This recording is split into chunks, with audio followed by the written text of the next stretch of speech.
ముస్లిం మహిళల భరణంపై కీలక తీర్పు ఇచ్చింది సుప్రీంకోర్టు. విడాకులు పొందిన ముస్లిం మహిళలకు భరణం పొందే హక్కు ఉందని తీర్పు చెప్పింది అత్యున్నత ధర్మాసనం. మతాలకు సంబంధం లేకుండా సిఆర్పిసి సెక్షన్ 125 ప్రకారం విడాకులు తీసుకున్న ఏ మహిళకైనా భరణం తీసుకునే హక్కు ఉందని తెలిపారు జస్టిస్ నాగరత్న, అగస్టిస్ జార్జ్ మసితో కూడిన బెంచ్. ప్రతి నెల బాధిత మహిళకు 10,000 రూపాయలు ఇవ్వాలని పిటిషనర్ను ఆదేశించింది సుప్రీంకోర్టు.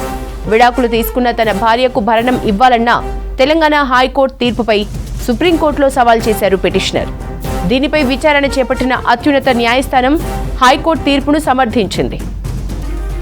డీటెయిల్స్ సదానందం అందిస్తారు. సదానందం, ముస్లిం మహిళలకు భరణంపై సుప్రీంకోర్టు తీర్పుకు సంబంధించిన అప్డేట్స్ ఏంటి? మతాలకు అతీతంగా విడాకులు తీసుకున్న ఏ మహిళ అయినా తన భర్త నుంచి భరణం పొందే హక్కు ఉంటుందంటూ కూడా సుప్రీంకోర్టు ఈరోజు తీర్పునిచ్చింది.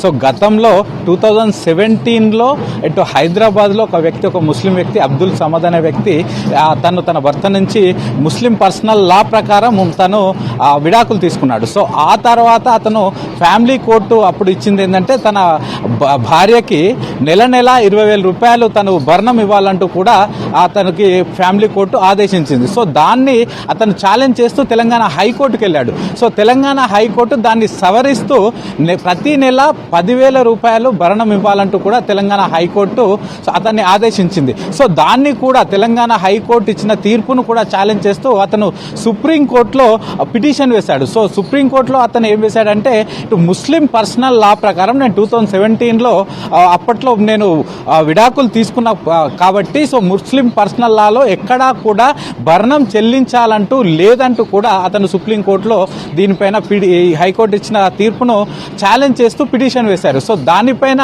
విచారణ చేసిన ఇటు సుప్రీంకోర్టు ఈరోజు ఇది సెక్షన్ 125 సిఆర్పిసి ప్రకారం ఇది కేవలం ఇదొక సెక్యులర్ ప్రొవిజన్ కాబట్టి కేవలం ఒక హిందూ మహిళను వేరే మహిళను అని కాకుండా ఇది ఒక secular provision.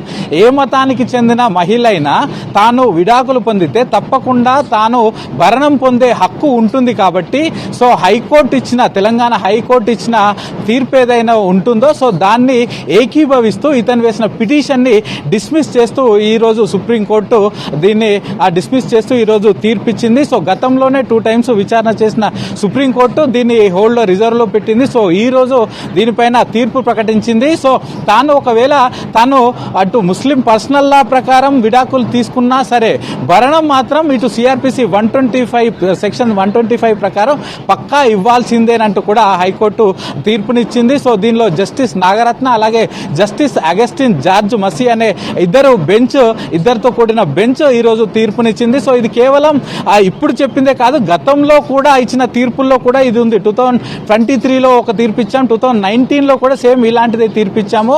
So Telangana high court ఇచ్చిన తీర్పుతోనే ఏకీభవించింది సుప్రీంకోర్టు. గతంలో కూడా ఇది ఉంది. సో ఒకవేళ మీరు ముస్లిం పర్సనల్ లా ప్రకారం తీసుకున్నా కూడా భరణం మాత్రం పక్కాగా చెల్లించాల్సిందేనంటూ కూడా ఈ రోజు సుప్రీంకోర్టు అయితే తీర్పునిచ్చింది. యశోద.